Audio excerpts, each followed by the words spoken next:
Hello students, let's see example number 3.5. Here a resistor network is given, okay, which is connected across 16-volt battery whose internal resistance is 1 ohm.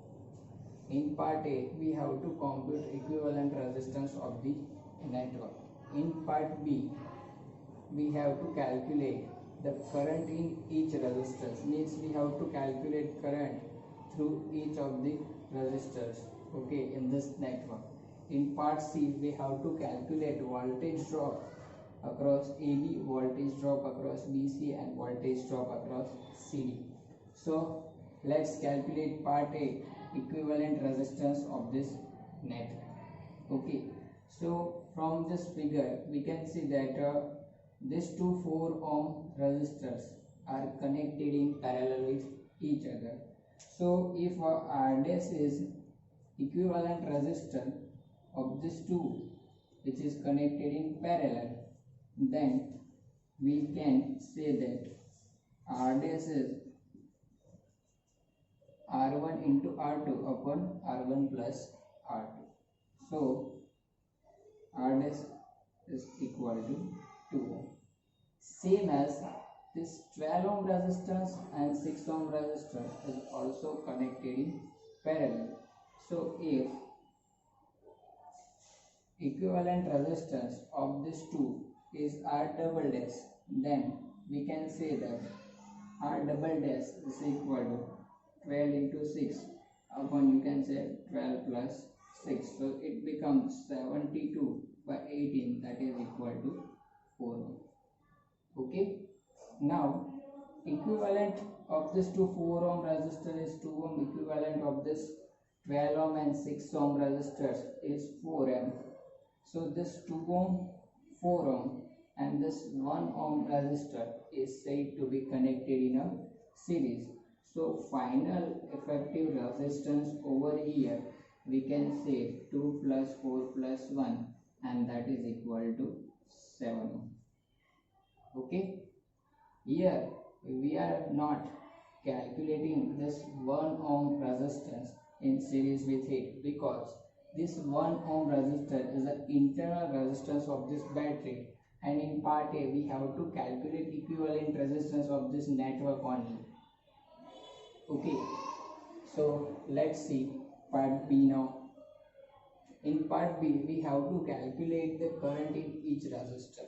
Okay, so first of all we will calculate total current I flowing in this net. So according to Ohm's law, total current I is equal to V upon R, total resistance.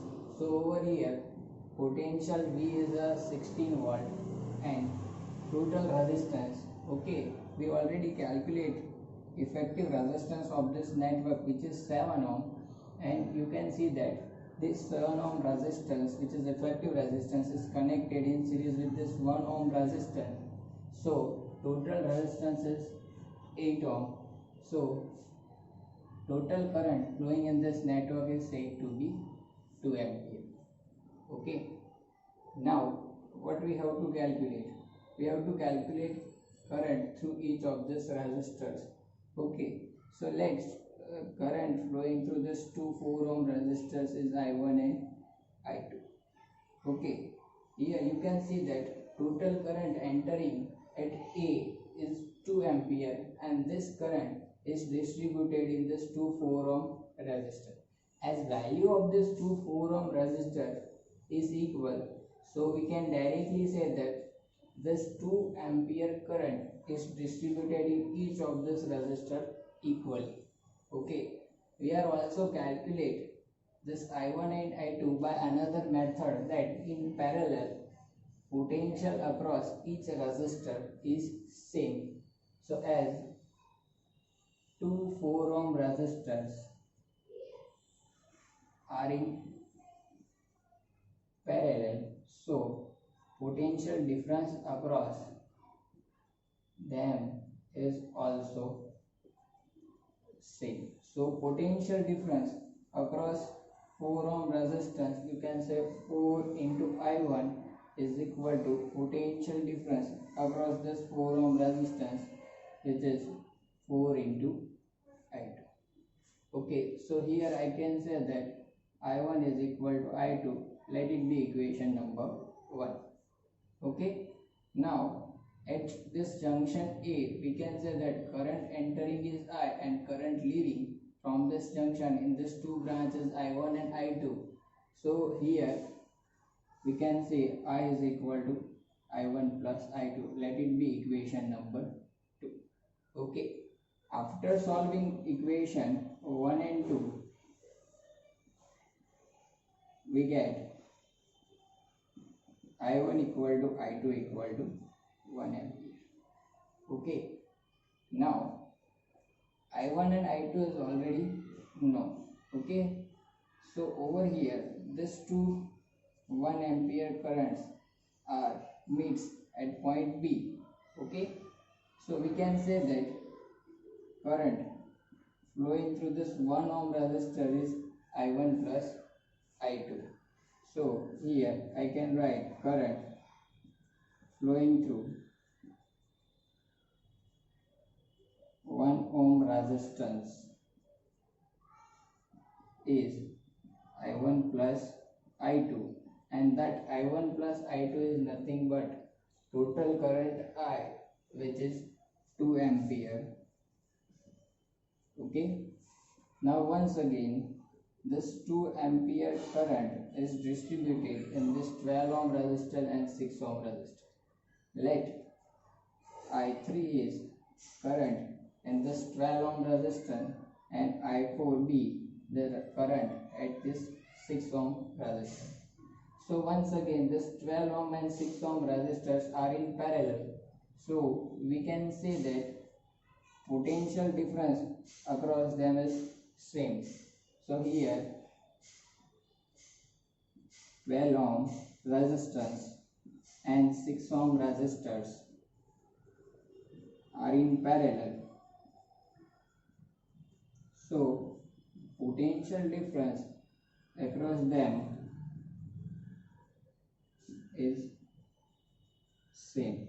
So potential difference across this 12 ohm resistance, I can say 12I3 is equal to potential difference across 6 ohm resistance, which is 6I4.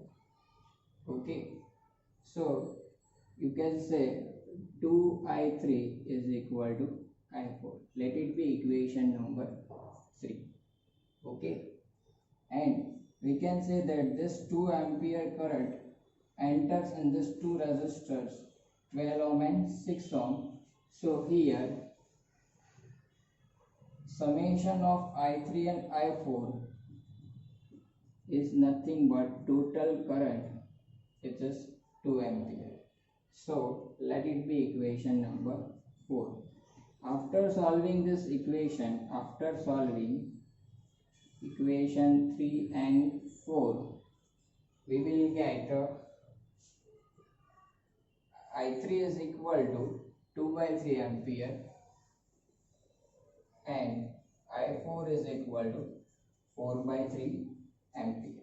Okay, now current in all these branches is known. Okay, now part C, obtain the voltage drop across AB, voltage drop across BC and voltage drop across CD.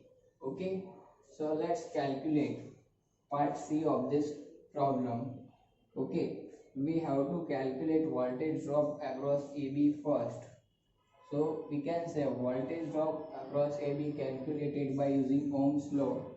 So voltage drop across AB is nothing but voltage drop across this 4 ohm resistance.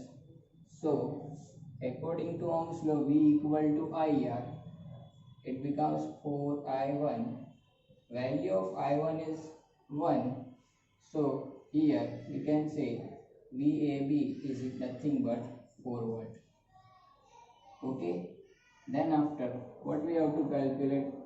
Potential across this branch BC.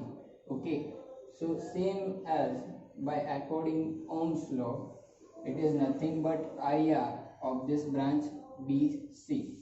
So over there current is I1 plus I2, or you can say total current I into resistor of this branch, which is 1 ohm. Okay.